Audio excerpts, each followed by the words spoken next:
आज जो है हम क्लास 10वां का एक फिजिक्स का एक छोटा सा टॉपिक लेकर के आए हैं, जिसमें आपका जो है ऊपर दिख रहा होगा अवतल दर्पण में सिद्ध करें कि F बराबर r/2। या इस क्वेश्चन को एक तरह से और पूछता है कि अवतल दर्पण में फोकस दूरी और वक्रता त्रिज्या में संबंध स्थापित करें। तो चलिए सबसे पहले आपको जो है फिगर में समझना होगा कि आपका जो है अवतल दर्पण कैसे बनता है। इसका जो है मेन फिगर है, फिगर अगर बन जाएगा तो फिर आप सिद्ध कर दीजिएगा, फिगर नहीं बनेगा तो फिर नहीं समझ। तो सबसे पहले मान लेंगे, माना कि यम डैश जो है एक अवतल दर्पण है। चलिए देखिए मान रहे हैं, माना कि यम डैश एक अवतल दर्पण है। चलिए इसको बोलते हैं अवतल दर्पण, जिसका परावर्तक सतह धंसा हुआ रहता है उसको बोलते हैं अवतल दर्पण। तो मान लेंगे, माना कि यम डैश एक अवतल दर्पण है जिसका ध्रुव P लेंगे। चल, और ये इसका हो जाएगा प्रधान अक्ष, या इसी को बोला जाता है मुख्य अक्ष। और P से जो है आपका यहाँ तक का जो होता है, ये जो आ जाएगा आपका ये फोकस, मुख्य फोकस, और इसका डबल जो हो जाएगा उसको वक्रता केंद्र।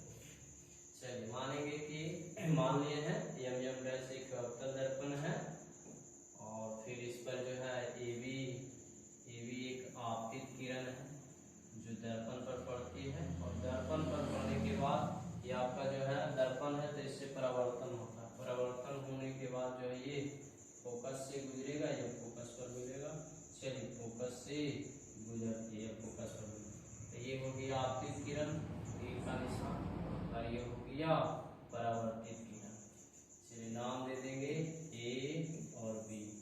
और जो है ये आपतित किरण परावर्तित किरण, तो इसके बीच में जो है आपका डाल देंगे नॉर्मल, जिसको बोलते हैं अभिलंब। ये हो जाएगा इसका अभिलंब, सॉरी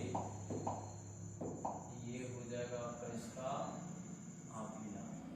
तो आपतित किरण और अभिलंब के बीच जो कोण बनता है उसको बोलते हैं आपतन कोण।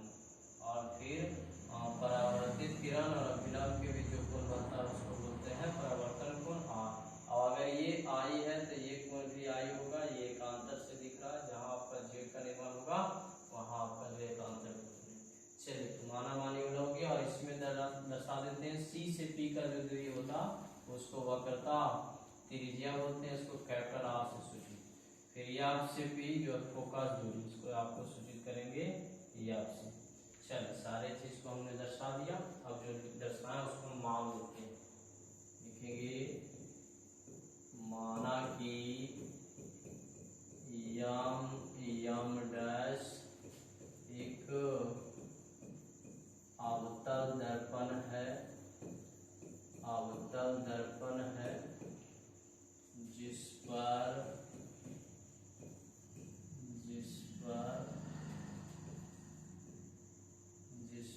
AB आपतित किरण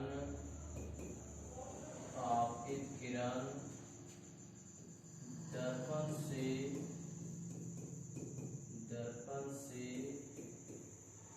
परावर्तन के बाद F से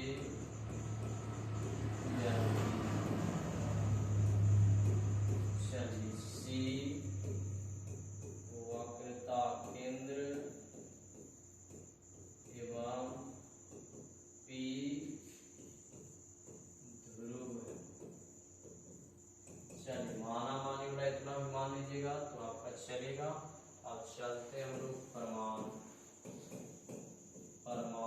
यानी साबित। तो परमाणु में सबसे पहले देखिए ये कोण के बराबर परावर्तन से, फिर आपका यही कोण इस कोण के बराबर। अगर बराबर हो जाएगा तो फिर चलेंगे हम लोग त्रिभुज विषयक में, और ये समद्विबाहु त्रिभुज दो भुजा बराबर, तो फिर आगे प्रोसेस पड़ेगा। चलिए सबसे पहले लिखेंगे कोण ABC बराबर हो जाएगा कोण आपका जो है CBF का। कहाँ से अगर कूदेगा तो इसको बगल में लिख देंगे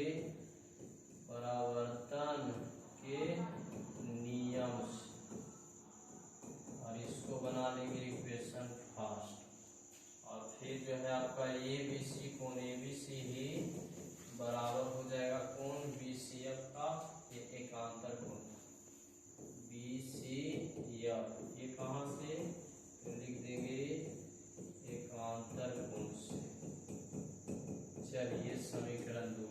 अब लिखेंगे समीकरण 1 एवं 2 से देखा जाए तो इसका LHS बराबर है तो RHS भी बराबर हो जाएगा। तो लिखेंगे कोण CBF बराबर कोण BCF। और अगर देखेंगे देख रहे हैं कि ये जो दोनों कोण है कि कौन त्रिभुज में बराबर, तो देखने में लग रहा है कि BCF में ये दोनों कोण है। देखा जाए तो कोण CBF अर्थात R, और देखा जाए BCF तो कोण R, दोनों बराबर है, इसके सामने वाला भुजा भी बराबर है। तो लिखेंगे समद्विबाहु त्रिभुज BCF में दो कोण बराबर हो जाता है किसी त्रिभुज को, तो उसको समद्विबाहु त्रिभुज कहते हैं। तो चलिए कोण CBF यानी कोण B के सामने का जो भुजा हो जाएगा वो CF, और कोण BCF यानी कोण C के सामने वाला जो भुजा हो जाएगा वो FB हो जाएगा। इसको बना लेंगे इक्वेशन 3। और यदि ये जो आपका पॉइंट B जो है अगर इसको हम लगभग जो है P के निकट ला देंगे तो जो आपका FB है वो जो आपका FB है वो बराबर हो जाएगा PF का, या PF बराबर हो जाएगा FB का। तो चलिए लिखेंगे यदि B बिंदु P के बहुत निकट हो तो आपका जो है देखिएगा क्या हो जाएगा। तो आपका जो है